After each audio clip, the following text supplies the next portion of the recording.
नमस्कार। लक्ष्मण धारा के एजुकेशन प्लेटफॉर्म में आप सभी का स्वागत है। प्यारे साथियों, NCERT MCQ class 12th geography की इस सीरीज के अंदर आज अपन आपके पांचवें अध्याय जिसका नाम है प्राथमिक क्रिया से संबंधित जो एमसीक्यू प्रश्न है उनकी बातचीत करने वाले हैं। 100% ये आपकी सफलता में चार चांद लगाएंगे और साथ ही साथ ये एमसीक्यू प्रश्न है जो आपके सभी प्रतियोगी परीक्षाओं में उपयोगी है, जिसमें आपकी एनसीईआरटी आती है। तो चलिए फटाफट कर लेते हैं शुरू। चलो, आवाज वगैरह बिल्कुल क्लियर आ रही होगी। इससे पहले आपकी वीडियो जो नोट्स की क्लास है वो भी डाली हुई है, तो आप नीचे कमेंट सेक्शन देख लेना, वहाँ पे मैं लिंक डाल दूंगा। और इसकी पीडीएफ जो है वो आपको टेलीग्राम चैनल पे मिल जाएगी, तो टेलीग्राम चैनल ज्वाइन कर लेना, नीचे लिंक है। ठीक है, चलो। मानव भोजन के लिए, आप एक एक करके आराम से देखते हैं। मानव भोजन के लिए और अन्य कार्यों के लिए जानवरों का पालन पोषण करता है, इस प्रथा को क्या कहता है? क्या कहते हैं? तो इस प्रथा को कहते हैं वाणिज्यिक पशुधन पालन। ठीक है, पालन पोषण के लिए। और देखो, पेशेवर पशुधन पालन कहेंगे नहीं, सामाजिक पशुपालन तो कह देंगे नहीं, सीधा वाणिज्यिक पशुपालन ही होगा इसमें तो। ठीक है, आधुनिक समय में भोजन संग्रहण हो गया है वाणिज्यिक, बिल्कुल नोट्स की क्लास में अपन ने देखा था। खानाबदोश पशुपालन क्या है? आदिम निर्वाह गतिविधि है। खानाबदोश जो है वो एक प्रकार की आदिम निर्वाह गतिविधि के अंतर्गत आता है। निर्वाह कृषि को किन भागों में बांटा जा सकता है? तो आदिम निर्वाह कृषि और गहन निर्वाह कृषि दो भागों में बांटा जाता है, जो कि नोट्स में अपन ने देखा था। सघन निर्वाह कृषि मुख्यतः किन क्षेत्रों में की जाती है? घनी आबादी वाली। ये जो सघन निर्वाह कृषि होती है वो घनी आबादी वाले क्षेत्र में की जाती है। वाणिज्यिक अनाज की खेती एक महत्वपूर्ण फसल है, यानी गेहूं। ठीक है ना, वाणिज्यिक अनाज की खेती एक महत्वपूर्ण फसल है। देखो, गन्ना, कपास, जूट, ये भी वाणिज्यिक है, ये भी महत्वपूर्ण है। ठीक है ना, गन्ना भी है, कपास भी है, गेहूं भी है। वाणिज्यिक अनाज की खेती की महत्वपूर्ण फसल नहीं कह सकता हूं मैं, ठीक है ना, नहीं कहूंगा, ज्यादा बेटर रहेगा, क्योंकि इतनी ज्यादा गेहूं है नहीं है। लेकिन अगर वाणिज्यिक में बात करें तो गन्ना है, कपास है, जूट है, ये वाणिज्यिक यानी पैसे उत्पादन के लिए ये ज्यादा इंपॉर्टेंट होती है। ठीक है, गेहूं तो चलो कोई उत्पादन कर रहा है तो वो अपने खाद्य पदार्थों के लिए उत्पादन कर सकता है, लेकिन हाँ, ऐसे ओवरऑल माने तो गेहूं का भी काफी ज्यादा वाणिज्यिक क्षेत्र में उत्पादन होता है, वाणिज्यिक उद्देश्य तो उत्पन्न होता है। ठीक है ना, मिश्रित खेती का अभ्यास किया जाता है। मिश्रित खेती का अभ्यास अत्यधिक विकसित क्षेत्रों के अंदर मिश्रित खेती की जाती है। एक महत्वपूर्ण रोपण फसल है कॉफी, एक प्रकार की महत्वपूर्ण रोपण फसल है। खनन का वास्तविक विकास किसके साथ शुरू हुआ? औद्योगिक क्रांति के साथ। ठीक है, धरातलीय खनन खनिजों के खनन का सबसे आसान और मतलब जो धरातलीय खनन का जो तरीका है वो सबसे सस्ता तरीका है, जो कि अपन ने खनन के विधियों के अंदर देखा था, कुपकी खनन और धरातलीय खनन। ठीक है, तो कुपकी खनन काफी महंगा पड़ता है, बट धरातलीय खनिज जो है, धरातलीय खनिज को निकालने के लिए जो धरातलीय खनन किया जाता है, क्योंकि वो सतह के ऊपरी मतलब धरती के ऊपरी सतह भी प्राप्त हो जाते हैं, तो उसमें इतना ज्यादा आर्थिक व्यय करने की मतलब जरूरत नहीं होती। 11 है कि का उद्देश्य दूध या दुग्ध उत्पादन का बड़े पैमाने पर उत्पादन करना, यानी डेयरी फार्म। फिर 12, कृषि में वनस्पति आमतौर पर आग से साफ की जाती है और राख मिट्टी की उर्वरता बढ़ा देती है, तो ये झूम कृषि से संबंधित है, जो आदिम निर्वाह कृषि भी कही जाती है। शिकार कृषि, पसी मछली पकड़ना और खनन किस प्रकार की क्रियाएं हैं? तो ये प्राथमिक गतिविधियां सारी की सारी जो आएगी वो प्राथमिक गतिविधियों के अंतर्गत आएगी। निम्न में से किस पर खनन की लाभप्रदता निर्भर करती है? तो भौतिक कारक के ऊपर निर्भर करती है, यानी भौतिक कारक अच्छे होने चाहिए। प्राचीन काल में खनिजों का उपयोग मुख्यतः किन वस्तुओं के निर्माण तक ही सीमित था? बर्तन, उपकरण, हथियार, इन तक ही सीमित था। ठीक है, प्राथमिक गतिविधियों में लगे लोगों को लाल ठोस कार्यकर्ता कहा जाता है, ये उनके काम की बाहरी प्रकृति के कारण है। ए और आर दोनों सही है और ये व्याख्या करता है, तो ये बिल्कुल बहुत इंपॉर्टेंट प्रश्न है आपके। तटीय क्षेत्र में लोग अभी भी मछली पकड़ते हैं, हालांकि तकनीकी प्रगति के कारण मछली पकड़ने का आधुनिकीकरण हुआ है। आर, अवैध शिकार के कारण कई प्रजातियां अब विलुप्त संकटग्रस्त हो गई है। तो ए और आर दोनों सत्य, लेकिन आर ए की सही व्याख्या नहीं करता। ठीक है, भोजन संग्रहण सबसे पुरानी आर्थिक गतिविधि है। आर, इस प्रकार की गतिविधि के लिए कम मात्रा में पूंजी निवेश की आवश्यकता होती है और यह प्रौद्योगिकी के बहुत निम्न स्तर पर संचालित होती है। तो ए और आर दोनों सही है, लेकिन आर और ए दोनों सही व्याख्या भी करते हैं। ठीक है, 19, आधुनिक समय में भोजन संग्रहण का वाणिज्यीकरण हो गया है। संग्रहण करता मूल्यवान पौधे जैसे पत्ते, पेड़ की छाल और औषधीय एकत्र करते हैं। तो बिल्कुल ए, लेकिन आर झूठा। देखो, इसमें क्या है कि संग्रह करता मूल्यवान पौधे जैसे पत्ते, पेड़ की छाल और औषधीय पौधे एकत्र करते हैं, उत्पादकों को एकत्र और संग्रहित करते हैं, उत्पादकों को एकत्रित और संग्रहित करते हैं। ए सच है, लेकिन आर झूठा है। मेरे को ऐसे क्यों लग रहा है कि दोनों सही है? एक मिनट, अपने नोट्स में भी पढ़ा था कि आधुनिक समय में भोजन संग्रहण का वाणिज्यीकरण हो गया, सही बात है। संग्रहण करता मूल्यवान पौधे जैसे पत्ते, पेड़ की छाल और औषधीय पौधे एकत्र करते हैं। ठीक है, उत्पादकों को एकत्र और संग्रहित करते हैं। हाँ हाँ, सही है सही है सही है, संग्रहित करते हैं, ठीक है ओके। कृषि व्यवसाय फार्म बड़े फार्म होते हैं जहां बड़े पैमाने पर उत्पादन होता है और इन फार्मों को नवीन वैज्ञानिक तकनीकी के साथ यंत्रीकृत किया जाता है। बिल्कुल सही बात। यह सच है कि डेयरी फार्मिंग दुनिया में दुग्ध के लिए पशुओं के पालन का सबसे उन्नत और कुशल प्रकार है। ऐसा इसलिए क्योंकि यह अत्यधिक पूंजी के साथ साथ श्रम प्रदान भी है। यस, दोनों बात सत्य है।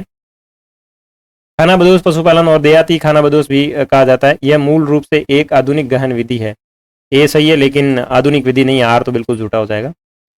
उद्यान कृषि में केवल शहरी बाजारों के लिए सब्जियों, फलों और फूलों जैसी उच्च मूल्य वाली फसलों की खेती होती है। आर, यह कृषि आदिम निर्वाह नहीं, ये आदिम निर्वाह नहीं है, ठीक है ना, इसमें ए आएगा।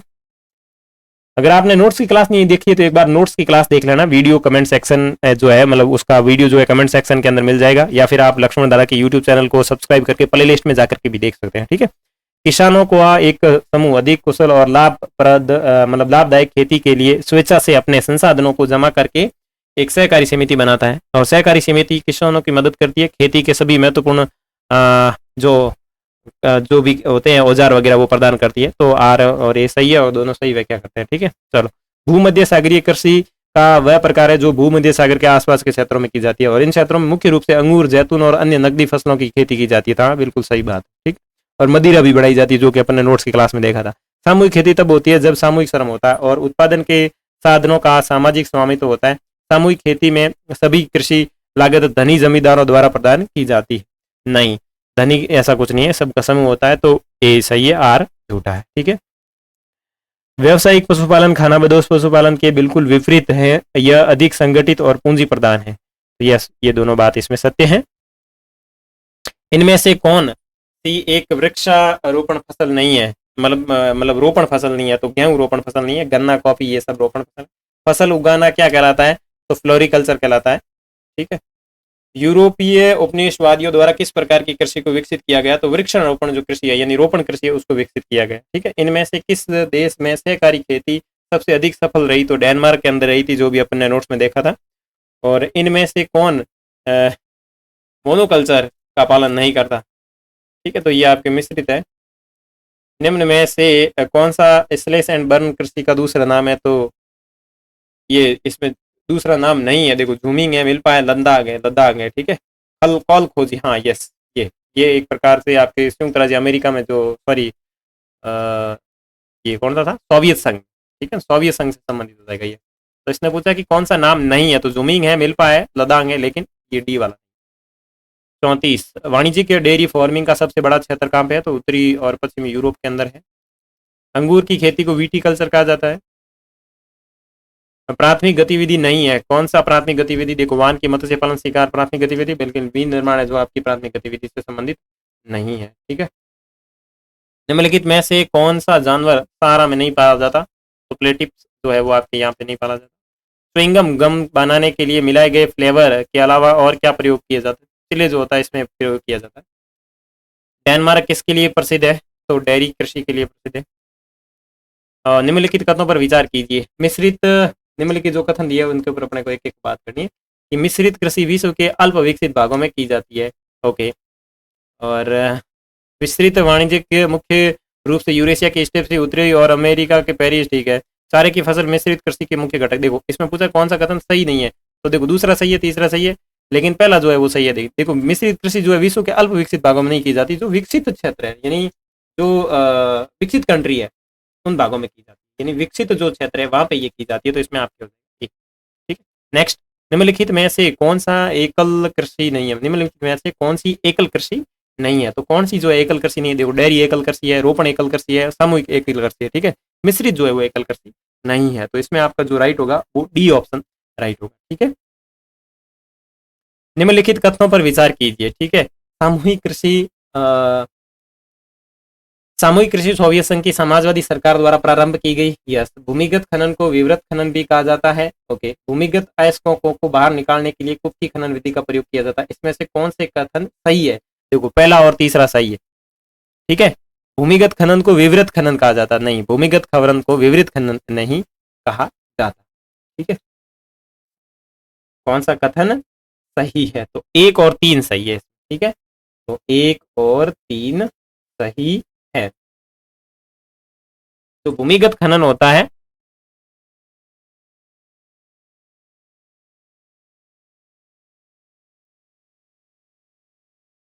उसको कूपकी खनन कहते हैं, और धरातलीय जो खनन होता है उसको विवृत खनन कहते हैं, ठीक है। इसमें जो ऑप्शन हो जाएगा आपका 1 और 3, यानी सी ऑप्शन।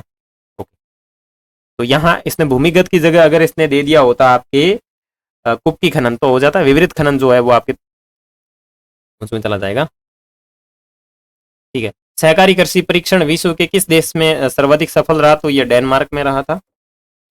और नेक्स्ट, कारखाना कृषि के संबंध में निम्नलिखित पर विचार कीजिए। इस प्रकार की कृषि पश्चिमी यूरोप और उत्तरी अमेरिका के औद्योगिक क्षेत्र में की जाती है। हाँ, इसके अंतर्गत सब्जी, नकदी एवं फसलों का उत्पादन नहीं, इस फसलों का इनका थोड़ी उत्पादन किया जाएगा कारखाना कृषि के अंतर्गत, ठीक है ना। कारखाना कृषि तो ये इसके अंतर्गत पशु पाला जाता है, जिसमें विशेषतः बैल गाय होते हैं। कथन 2 सही नहीं है, ठीक है, ठीक है, ठीक है, ठीक है, ओके ओके। इसमें आपका 1 राइट हो, यानी कारखाना कृषि के संबंध में निम्नलिखित कथनों पर विचार कीजिए, ठीक है। तो कारखाना कृषि में विशेषतः बैल है, गाय है, कुकुर है, ये पाले जाते हैं, ना कि फसल, ये तो फिर फसलों वाले में आ जाएगा, ठीक है। निम्नलिखित प्रदेशों में से किस में वाणिज्यिक अनाज कृषि की जाती नहीं की जाती, मतलब ऐसे कौन से जहाँ वाणिज्यिक कृषि नहीं की जाती। निम्नलिखित प्रदेश में किस में वाणिज्यिक अनाज कृषि नहीं की जाती, तो इसमें आपका अमेजन बेसिन है, इसमें नहीं की जाती, ठीक है ना। अमेजन बेसिन प्रदेश जो है वाणिज्यिक कृषि के लिए उपयुक्त नहीं है, ठीक है ना।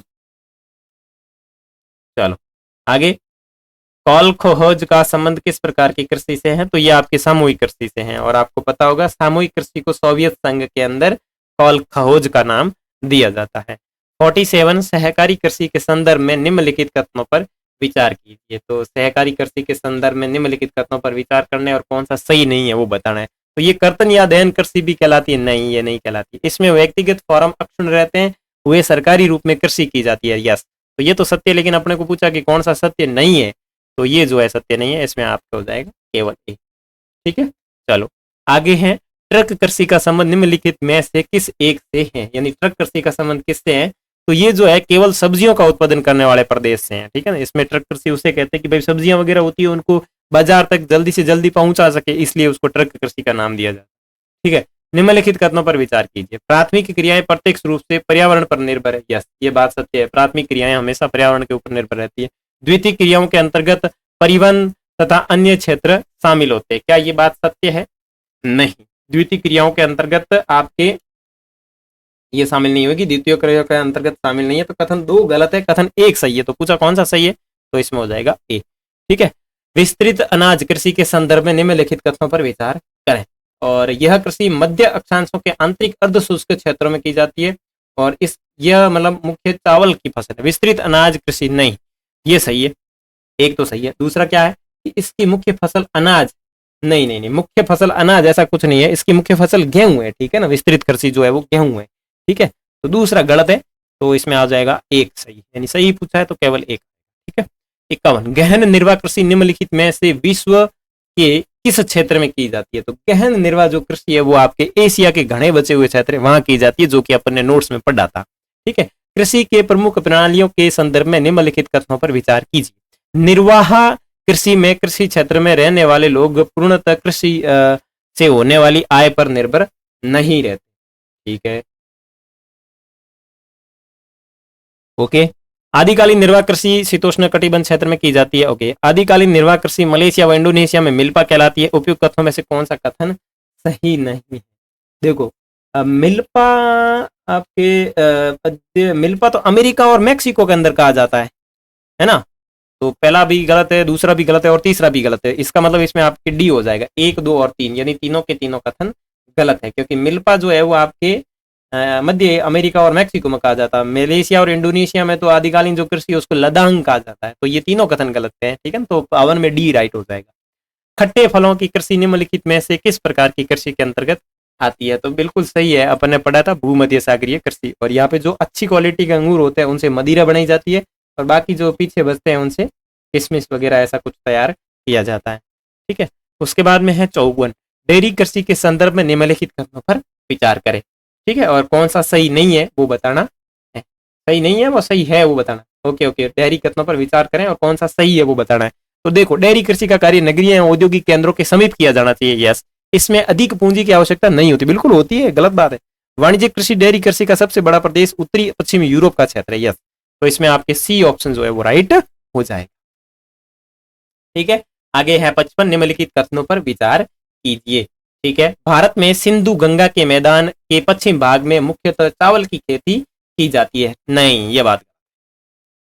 रोपण कृषि का विकास औपनिवेशिक समूहों के द्वारा किया गया और रोपण कृषि में किसी एक फसल के उत्पादन पर ही संकेंद्रण किया जाता है। कौन सी बात सही नहीं है? तो ए जो है वो सही नहीं है आपके। ठीक है ना, चलो 56, निम्नलिखित में से कौन सी एक रोपण फसल नहीं है? अब ये जो दी हुई है इसमें से ऐसी कौन सी है जो आपकी रोपण फसल नहीं है? तो मक्का जो है वो रोपण फसल नहीं है। केला, रबड़ और कॉफी ये रोपण फसल है। आगे है पशुचारण के संबंध में निम्नलिखित कथनों पर विचार करें। चलवासी पशुचारण के अंतर्गत पशु चक्र ऋतु प्रवास करते हैं। ओके, वाणिज्यिक पशुपालन पालन के अंतर्गत केवल एक ही प्रकार के पशु पालते हैं। ओके, चलवासी पशुचारण वाणिज्यिक पशुधन की अपेक्षा अधिक व्यवस्थित एवं पूंजी प्रदान होते हैं। नहीं नहीं नहीं नहीं, सही नहीं है पूछा है तो तीसरा जो है वो सही नहीं है। और तीसरे के लिए कौन सा ऑप्शन सही बैठेगा? बी, यानी बी जो है वो आपका सही नहीं है। मसाई क्या है? देखो, अब इन चीजों को एक एक करके अपन देखते हैं आराम से। देखो, मसाई जो है वो आपके एक प्रकार से जो है वो है एक जनजाति। ठीक है, ओके। शुष्क कृषि, शुष्क कृषि, शुष्क कृषि, शुष्क कृषि निम्न में से कौन सी फसल नहीं बोई जाती? शुष्क कृषि में निम्न में से कौन सी फसल जो है वो आपकी नहीं बोई जाती? 59 के अंदर बात करें तो गन्ना नहीं बोई जाती। देखो, रागी वगैरह, ज्वार, मूंगफली ये शुष्क क्षेत्र में बोई जाती है, लेकिन गन्ने के लिए अधिक पानी की जरूरत होती है तो शुष्क क्षेत्र में नहीं बोई जा सकती। खरीफ फसल की कृषि ऋतु क्या है? यानी खरीफ फसल जो है वो आपके कौन से महीने में बोई जाती है? तो जून से सितंबर। ब्राजील के कॉफी बागान क्या कहलाते हैं? तो ये आपके फेजेंडा कहलाते हैं। 61। ठीक है, ये आपके फेजेंडा कहलाते हैं। और रबी की फसल पैदा होती है, यानी 62, रबी की फसल शीत ऋतु के अंदर पैदा होती है। निम्नलिखित में से कौन सी प्राथमिक क्रियाकलाप पर निर्भर है? तो ये आपकी कृषि जो है प्राथमिक क्रियाकलाप पर निर्भर है। गेहूं की खेती के लिए आदर्श तापमान कितना होना चाहिए? 64 में बात करें तो ये आपके 10 डिग्री सेल्सियस से 30 डिग्री सेल्सियस होना चाहिए। चावल धान की खेती संबंधित है। चावल की जो धान की खेती है वो आपके गहन निर्वाह कृषि से संबंधित है। किबरले क्यों प्रसिद्ध है भाई? किबरले जो है वो आपकी एक खान है जो हीरे के लिए प्रसिद्ध है। ठीक है ना, निम्नलिखित में कौन सा एक रेशेदार फसल नहीं है? यानी ऐसी कौन सी जो है वो आपकी रेशेदार फसल नहीं है? तो कॉफी जो है वो रेशेदार फसल नहीं, बाकी कॉफी और जूट ये तो रेशेदार है। अंगूर की खेती क्या कहलाती है? तो विटिकल्चर से संबंधित है ये। निम्न में से कौन खाद्य फसल है? गेहूं, गन्ना, कॉफी, चुकंदर। गेहूं जो है आपकी खाद्य फसल है। चाय का सबसे बड़ा उत्पादक राष्ट्र कौन सा है? तो उत्पादक चीन है। ठीक है ना, चीन के बाद है भारत। विश्व का सबसे अधिक कपास उत्पादन देश कौन सा है? यानी विश्व में सबसे अधिक कपास के उत्पादन की बात करें तो चीन का है। ठीक है ना, रबड़ किस प्रकार की कृषि की उपज है? तो रबड़ की बात करें तो ये आपके मतलब उष्ण कटिबंधीय क्षेत्र से संबंधित हो जाएगी। निम्न में से एक कौन सी रोपण फसल नहीं है? कौन सी जो है वो आपकी रोपण फसल नहीं है? तो गेहूं रोपण फसल नहीं है। निम्न प्रदेशों में से किसमें विस्तृत वाणिज्यिक अनाज कृषि नहीं की जाती? यानी ऐसा कौन सा क्षेत्र है जिसमें विस्तृत वाणिज्यिक अनाज कृषि नहीं की जाती? तो वो आप अपन ऊपर देख लिया था, ये अमेज़न बेसिन है। खनिज तेल का सबसे बड़ा उत्पादक देश कौन सा है? तो इसमें सऊदी अरब है। ठीक है ना, 75 में आपका सऊदी अरब। निम्न देशों में से किस देश में सहकारी कृषि का सफल परीक्षण किया गया? तो डेनमार्क के अंदर किया गया था। फूलों की कृषि क्या कहलाती है? तो फूलों की जो कृषि होती है वो आपकी फ्लोरिकल्चर कहलाती है। निम्नलिखित में से कौन सी खाद्य फसल है? तो कॉफी, मक्का क्या हो गया। ओके, निम्न में से कौन सी कृषि के प्रकार का विकास यूरोप औपनिवेशिक समूहों के द्वारा किया गया? तो रोपण कृषि है, उसका किया गया था। निम्न में से किस प्रकार की कृषि को खट्टे रसदार फलों की कृषि के रूप में जाना जाता है? तो भूमध्य सागरीय क्षेत्र को। ये कुछ क्वेश्चन है जो बदल गए। किरकुक जो विश्व में सर्वाधिक तेल क्षेत्र है वो कहाँ पर स्थित है? 81 की बात करें तो ये इराक के अंदर स्थित है। ठीक है, 82, निम्नलिखित में से कौन सी एकल कृषि नहीं है? तो जो मिश्रित कृषि है वो एकल कृषि का प्रकार नहीं है। रूहर कोयला क्षेत्र किस देश में स्थित है? तो देखो, रूहर जो कोयला क्षेत्र है 83 बात करें जर्मनी के अंदर स्थित है। निम्नलिखित में से किससे क्यूबा की रानी कहा जाता है? इसमें से कौन है क्यूबा की रानी? तो गन्ना जो है उसको क्यूबा की रानी कहा जाता है। ठीक है, बागाती कृषि सर्वाधिक मात्रा में कहाँ विकसित की गई? तो 85 में बात करें तो ए, दक्षिणी पूर्वी एशिया।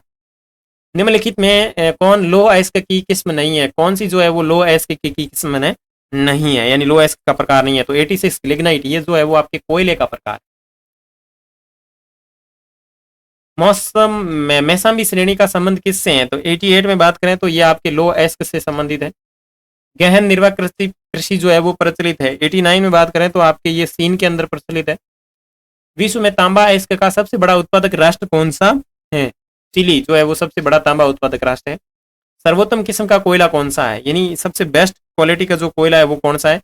तो 91 में आपके एंथ्रेसाइट है। ठीक है, एंथ्रेसाइट सबसे बेस्ट क्वालिटी का कोयला है। निम्न में से कौन सी रोपण फसल नहीं है? देखो रोपण फसल कौन सी नहीं है? 92। देखो चाय है, चावल है, रबड़ है, गन्ना है। चाय रोपण कृषि है, चावल रोपण कृषि है, गन्ना रोपण कृषि है। रबड़ के पौधे भी तो वैसे रोपे तो जाते हैं, है ना।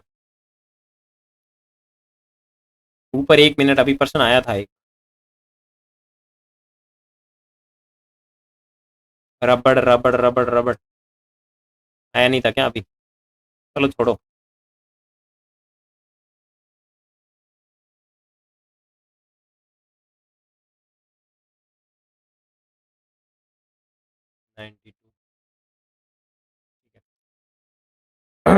बॉक्साइट से कौन सी धातु प्राप्त होती है?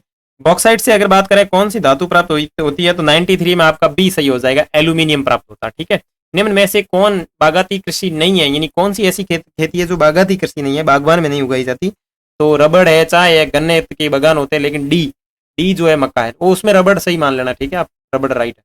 ठीक है, निम्नलिखित में से किसे कर्तन दहन कृषि भी कहा जाता है? किसे जो है वो कर्तन एवं दहन कृषि भी कहा जाता है? जो आदिम निर्वाह कृषि होती है उसे कर्तन एवं दहन या फिर स्लेश एंड बर्न कृषि भी कहा जाता है। निम्नलिखित में से कौन रेशेदार फसल है, यानी कौन सी जो है वो रेशेदार फसल है? 96 की बात करें तो कपास जो है वो रेशा प्राप्त होता है कपास से। ठीक है ना। सहकारी कृषि अधिक सफल रही तो डेनमार्क के अंदर सबसे अधिक सफल रही थी। निम्नलिखित में कथनों पर विचार कीजिए। मानवीय क्रियाकलाप जिनसे आय प्राप्त होती है उन्हें आर्थिक क्रियाकलाप कहते हैं। ठीक है, मानवीय क्रियाकलाप जिनसे आय प्राप्त होती है उन्हें आर्थिक क्रियाकलाप कहते हैं। प्राथमिक क्रियाएं प्रत्यक्ष रूप से पर्यावरण पर निर्भर रहती है। उपयुक्त में से कौन सही है? तो 98 की मैं बात करूं तो 98 में जो अपने सही होगा वो क्या सही होगा?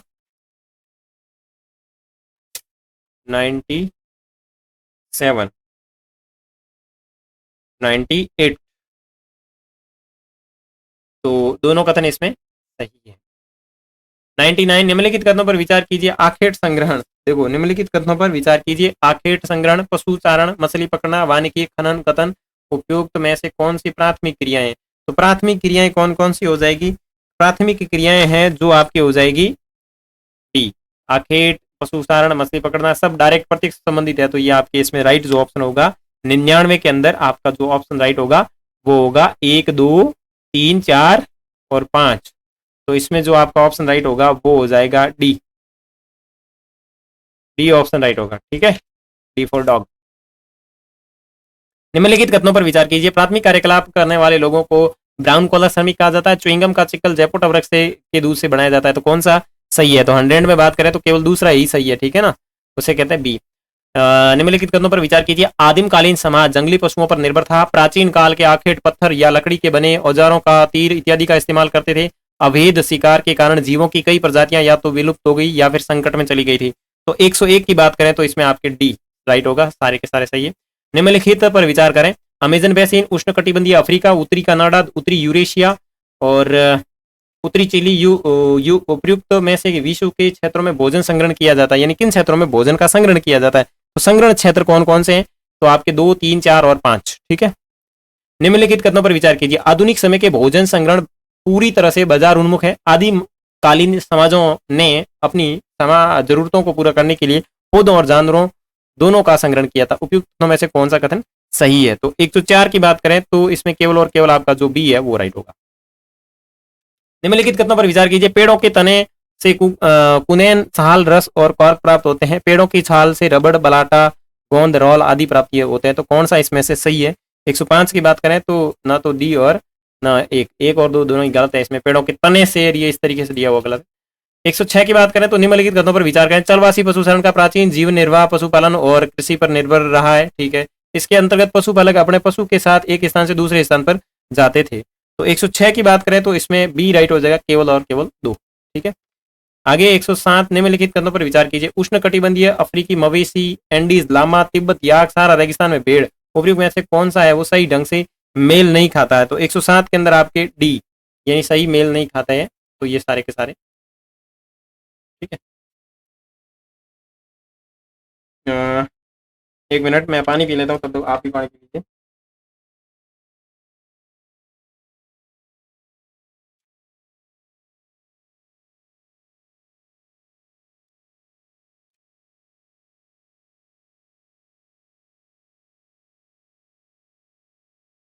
ओके, चलो निम्नलिखित पर विचार करें। उत्तरी यूरेशिया के मध्य चीन तक यूरेशिया के टुंड्रा क्षेत्र में, दक्षिण उपयोगी क्षेत्र में उपयुक्त में से कौन सा विश्व का क्षेत्र स्थलवासी पशुचारण के साथ में जुड़ा हुआ है? तो 108 की बात करें तो 108 में जो है वो आपका डी हो जाएगा। ठीक है, निम्नलिखित कथनों पर विचार करें। चारागाह की तलाश में चलवासी पशुचारणों के मौसमी गतिविधियों को ऋतु प्रवास कहा जाता है। ठीक है, टुंड्रा प्रदेश में चलवासी चरवाहे ग्रीष्मकाल में उत्तर से दक्षिण की ओर प्रवास करते हैं। गुजर बकरवाल, गद्दी और भोटिया हिमालय के खानाबदोश उपयुक्त में से कौन सा सही है? 109 की बात करें तो ए, 1 और 3 बिल्कुल सही है। ठीक है, टुंड्रा प्रदेशों में चलवाई पशु, ये गलत है।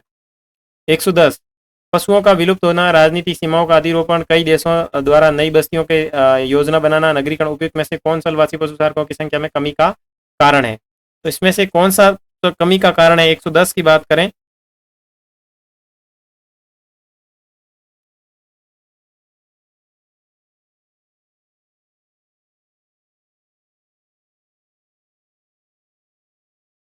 तो पशुओं का विलुप्त होना, राजनीतिक सीमाओं में कारण ये हो गया, कई देशों ने नई बस्तियों की योजना बनाना, यस ये हो गया, और नगरीकरण ये भी हो गया, पशुओं का विलुप्त होना तो ये भी हो गया। ये काफी सारे कारण हैं जिनकी वजह से ये जो है आपके स्थलवासी पशुचारण कम हो रहा है। निम्नलिखित कथनों पर विचार करें। स्थलवासी पशुचारण की तुलना वाणिज्यिक पशुधन कम व्यवस्थित है। ठीक है, यह एक विशिष्ट गतिविधि है जिसमें केवल एक प्रकार का पशु पाला जाता है। वाणिज्यिक पशुधन का पालन अनिवार्य रूप से पश्चिमी संस्कृतियों से प्रभावित है। तो 111 की बात करें तो इसमें ए राइट होगा, 2 और 3 यानी ये बिल्कुल सही है। स्थलवासी पशुचारण की तुलना में वाणिज्यिक पशुधन पशुपालन कम व्यवस्थित है, नहीं, स्थलवासी से वाणिज्यिक और अधिक डेवलपमेंट। निम्नलिखित कथनों पर विचार कीजिए। पशु फार्म में पशुधन पालन वैज्ञानिक आधार पर किया जाता है। ठीक है, मुख्य ध्यान पशुओं का प्रजनन, आनुवंशिक सुधार और बीमारियों के नियंत्रण पर दिया जाता है। ठीक है ना, तो इसमें कौन से कथन है वो सही बैठते हैं? तो 112 में बात करें तो सी मतलब दोनों है वो सही है। ठीक है, ये वाणिज्यिक कृषि से संबंधित है। स्थानांतरण कृषि के बारे में निम्नलिखित कथनों पर विचार करें। यह उष्ण कटिबंधीय क्षेत्रों में कई जनजातियों द्वारा व्यापक रूप से प्रचलित है। यह वनस्पति को जला दिया जाता है और जली हुई राख की परत उर्वर का कार्य करती है। खेती आमतौर पर बहुत ही पुराने औजारों से की जाती है। तो 113 हम बात करें तो सारे के सारे सही है। ठीक है, स्थानांतरण कृषि के बारे में निम्नलिखित कथनों पर विचार कीजिए। ठीक है, इसे कर्तन और दहन कृषि भी कहा जाता है। प्रत्येक वर्ष कृषि का चक्र से उत्पादनता अधिक बढ़ जाती है। उपयुक्त में से कौन से कथन है वो सही है? तो 114 की बात करूं तो ए राइट होगा। ठीक है ना, ये बड़ी समस्या है इसमें चक्कर की, तो ये बढ़ता नहीं है, घट जाता है। निम्नलिखित पर विचार कीजिए। स्थानांतरण कृषि विश्व के क्षेत्र जुमिंग उत्तरी पूर्वी भारत, मिल्पा इंडोनेशिया और मलेशिया, लद्दाख मध्य और अमेरिका के मैक्सिमम उपयुक्त में से कौन सा है वो सही ढंग से मेल नहीं खाता? तो 115 की बात करूं तो ए जो है वो आपके सही मेल नहीं खाता है। ठीक है ना, केवल एक जुमिंग उत्तरी पूर्वी भारत। ठीक है ना, आगे बात करें जुमिंग उत्तरी पूर्वी भारत।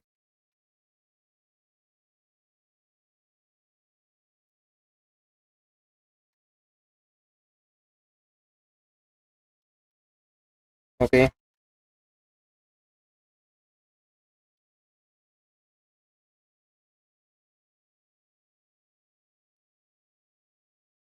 ठीक है, तो जो अपने भारत के उत्तरी पूर्वी राज्यों में झूम, ठीक है ना, उत्तरी पूर्वी राज्य, ठीक है, उपयुक्त में सही ढंग से मेल नहीं खाता है। ठीक है, जैसे भारत के उत्तरी पूर्वी राज्यों में उत्तरी पूर्वी भारत, तो ठीक है कोई बात नहीं, इसमें राज्य है वैसे कहा तो जाता, राज्य होता तो बेटर होता।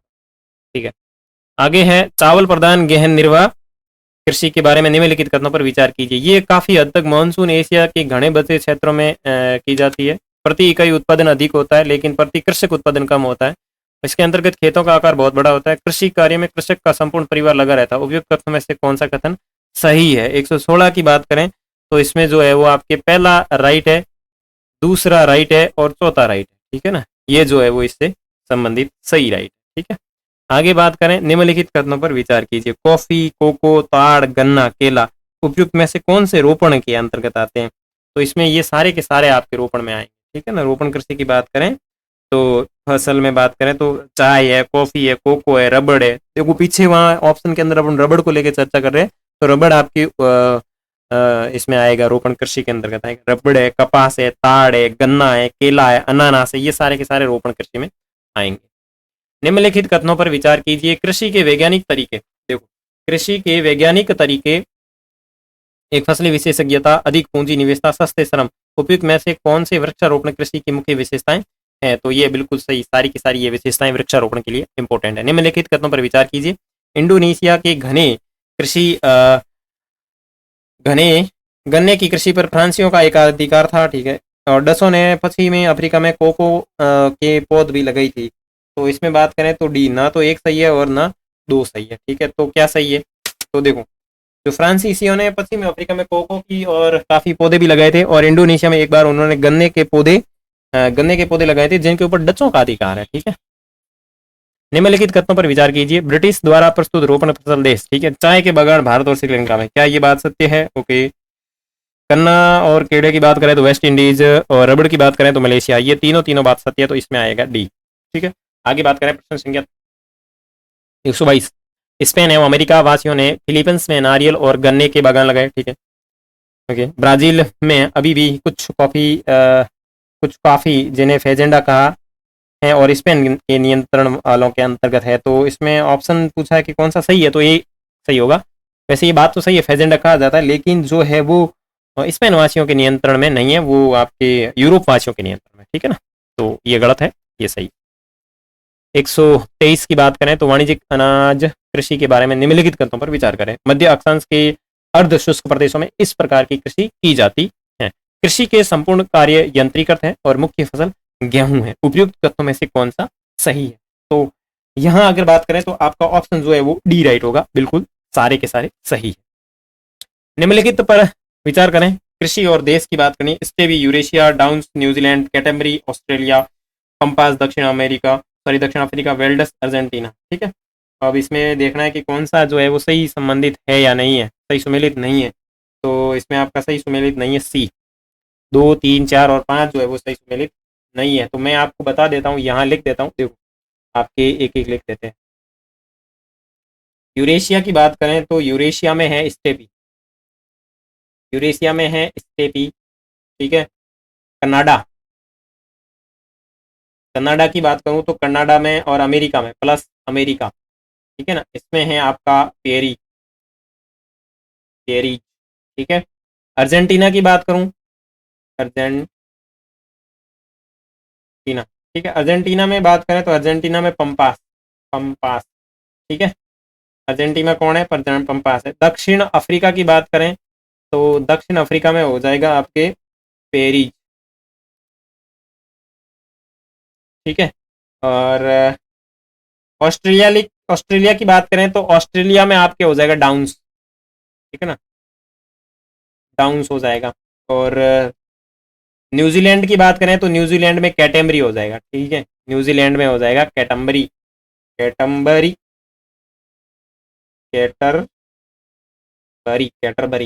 ठीक है ना। ये प्रमुख आपके मैदान है, ठीक है। तो मिश्रित खेतों के बारे में निम्नलिखित कथनों पर विचार कीजिए, ठीक है। मिश्रित खेतों पर विचार करना, यह मुख्य रूप से विकासशील देशों में पाई जाती है। चारे की फसलें मिश्रित खेती के मुख्य घटक है और फसल उत्पादन एवं पशुपालन के साथ साथ में होता है। तो कौन सा 125 में सही होगा भाई? 2 और 3, ठीक है ना। कौन सा? 2 और 3, ये मुख्यतः विकासशील देशों में पाई जाती है। ऐसा कोई जरूरी नहीं है, ये अपन पहले ही पढ़ चुके हैं कि मिश्रित कृषि जो है वो विकसित देशों में की जाती है, विकासशील में नहीं, ठीक है। तो इसमें जो है कि कौन सा सही है, तो 2 और 3, ठीक है। जो अत्यधिक विकसित भाग होते हैं वहां आपके इस तरीके की खेती की जाती है। निम्नलिखित कथनों पर विचार करें। विकसित कृषि यंत्र पर अधिक पूंजी व्यय करता है और रासायनिक उर्वरक और गहरी हरी खाद का व्यापक उपयोग होता है और कृषि की कुशलता और योग्यता उपयुक्त में से कौन रोपण कृषि की विशेषता है। तो रोपण कृषि कृषि की बात करें तो इसमें आपके डी ये सारे की सारी चीजें इसमें आएगी। 127 निम्नलिखित पर विचार करें। उत्तर पश्चिम यूरोप, कनाडा, पश्चिम ऑस्ट्रेलिया उपयुक्त में से कौन सा विश्व में वाणिज्यिक डेयरी कृषि का मुख्य क्षेत्र है। तो वाणिज्यिक मुख्य कृषि के क्षेत्र की बात करें तो आपके इसमें आ जाएगा सी। ठीक है। डेयरी कृषि के बारे में निम्नलिखित कथनों पर विचार किए। दुधारू पशुओं के सौदा में अत्यधिक पूंजी की व्यवस्था होती है। ठीक है। पशुओं के प्रजनन, स्वास्थ्य एवं पशु चिकित्सा सेवा पर अधिक ध्यान देना पड़ता है। वर्ष के दौरान बरसात या मौसम में एकमात्र ऑफ सीजन होता है। तो इसमें कौन से कथन है वो सही है। तो 128 की बात करें तो 128 में आपका सी है, 1 और 2। ये ऐसा कुछ नहीं है, इसमें ऑफ सीजन कुछ भी नहीं है। भूमध्य सागरीय कृषि के बारे में निम्नलिखित कथनों पर विचार करें। यह अतिवृष्टि वाणिज्यिक कृषि है। यह यूरोप में भूमध्य सागर के समीपवर्ती क्षेत्रों में की जाती है। कौन से कथन सही है। तो यहाँ अगर बात करें तो यहाँ आपके सी यानी ये दोनों के दोनों राइट है। निम्नलिखित कथनों पर विचार कीजिए। दक्षिण कैलिफोर्निया, मध्य चिली, दक्षिण अफ्रीका, दक्षिण पश्चिमी भाग उपयुक्त में कौन सा यानी भूमध्य सागरीय कृषि के लिए उपयुक्त स्थान है। भूमध्य सागरीय कृषि के लिए उपयुक्त स्थान कौन से हैं। तो डी ये सारे के सारे उपयुक्त स्थान हैं। भूमध्य सागरीय कृषि के बारे में निम्नलिखित कथनों पर विचार कीजिए। यहाँ अगर विचार करेंगे तो यह खट्टे फलों का एकमात्र आपूर्ति करता है। अंगूर की खेती भूमध्य सागर में की जाती है। यह विश्व में सबसे अच्छी गुणवत्ता वाली मदिरा का भी यहाँ से उत्पादन होता है। तो यहाँ आपका ऑप्शन जो होगा वो डी राइट होगा। भूमध्य सागरीय कृषि के बारे में निम्नलिखित कथनों पर विचार कीजिए। यह अंगूर, जैतून और अंजीर के लिए जाना जाता है। शीत ऋतु में यहाँ फल और सब्जियां भी उगाई जाती है। तो यहाँ अगर आगे अपने 130 की बात करें तो 130 में जो है वो आपके सी ऑप्शन राइट हो जाएगा, यानी ये दोनों बातें भी सत्य है।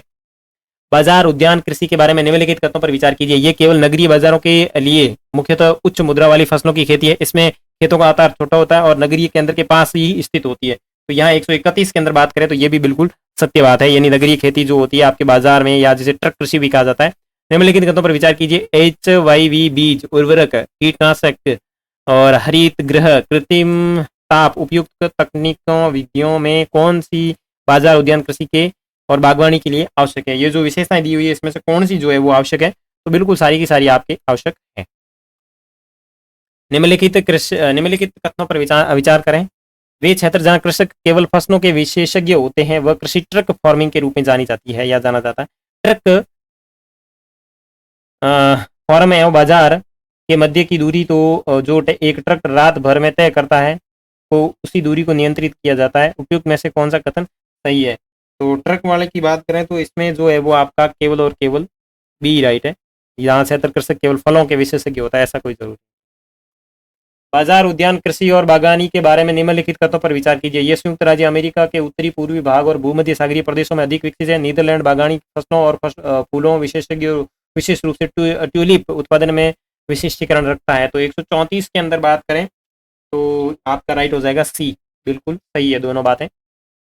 कारखाने कृषि के बारे में निम्नलिखित कथनों पर विचार कीजिए। यह मुख्य रूप से पश्चिमी यूरोप और उत्तरी अमेरिका के औद्योगिक क्षेत्रों में प्रचलित है। पशुधन विशेष रूप से कुक्कुट पालन, पशुपालन, घुड़साल और बाड़ों में किया जाता है। कुक्कुट पालन और मवेशी पालन अच्छे नस्ल के चुनाव के वैज्ञानिक प्रजनन की विधि है। 135 की बात करें तो ये बिल्कुल सही है, बिल्कुल संबंधित है सारी बातें कारखानी कृषि से।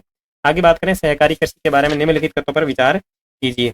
तो इसमें जो आपका ऑप्शन राइट होगा वो होगा डी राइट। ठीक है ना।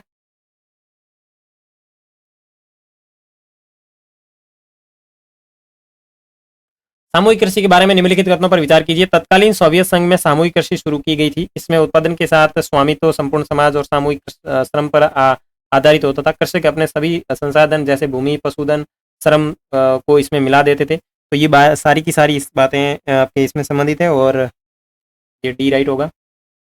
निम्नलिखित कथनों पर विचार करें। ठीक है। निक्षेप के जमा होने की अवस्था, विद्यमान तकनीकी, पूंजी, खनिज की मांग कौन कौन से जो है वो इससे संबंधित है। तो ये इसमें सारे के सारे हो जाएंगे। उपयुक्त कारक खनन कार्य में लाभप्रद है तो सभी के सभी है। धरातलीय खनन के बारे में निम्नलिखित कथनों पर विचार कीजिए। धरातलीय खनन को विपरीत खनन के रूप में भी जाना जाता है। उत्पादन बहुत कम होता है लेकिन तेजी से होता है और सुरक्षात्मक पूर्वोपाय और उपकरणों के अतिरिक्त खर्च अपेक्षाकृत कम है। तो इसमें कौन कौन से कथन है वो सही है। तो 139 की बात करें तो डी हो जाएगा। धरातलीय खनन को विवृत खनन कहा जाता है और जो भूमिगत खनन होता है उसको कुपकी खनन कहा जाता है। ठीक है, निम्नलिखित कथनों पर विचार करें। जहरीली गैस, आग, बाढ़ उपयुक्त में से कौन सी दुर्घटनाएं भूमिगत खनन से जुड़ी हुई है? तो कौन सी है वो जो भूमिगत खनन से जुड़ी हुई है? तो इसमें डी की बात करो तो ये सारी की सारी भूमिगत खनन से भी जुड़ी हुई है। भूमिगत खनन के बारे में निम्नलिखित कथनों पर विचार कीजिए। क्षैतिज कूप के द्वारा भूमिगत खनिजों के निष्कर्षण एवं परिवहन किया जाता है। इसमें सुरक्षा के लिए विशेष रूप से डिजाइन किए गए लिफ्ट, ड्रिल और वायु संचार प्रणाली की आवश्यकता होती है। उपयुक्त में से कौन से कथन इसमें सही है? तो इसमें आपकी बात करें तो केवल और केवल बी सही है। ठीक है, ये क्षैतिज कूप के द्वारा नहीं निकाले जाते। ठीक है ना, भूमिगत जो होते हैं वो क्षैतिज को कूप से थोड़ी ना निकाल सकते। तो इसी के साथ आपके इसके जो एमसीक्यू प्रश्न है वो सारे कंप्लीट हो गए। चैनल को सब्सक्राइब कर लेना। आगे अपन छठे पार्ट की बात करेंगे, उसके बाद में अपन बात करेंगे उसके एमसीक्यू की, और साथ ही नोट्स की पीडीएफ की लिंक भी नीचे दी हुई है और इसकी पीडीएफ भी आपको नीचे आपके टेलीग्राम चैनल में मिल जाएगी, तो आप वहाँ से डाउनलोड करें। ठीक है।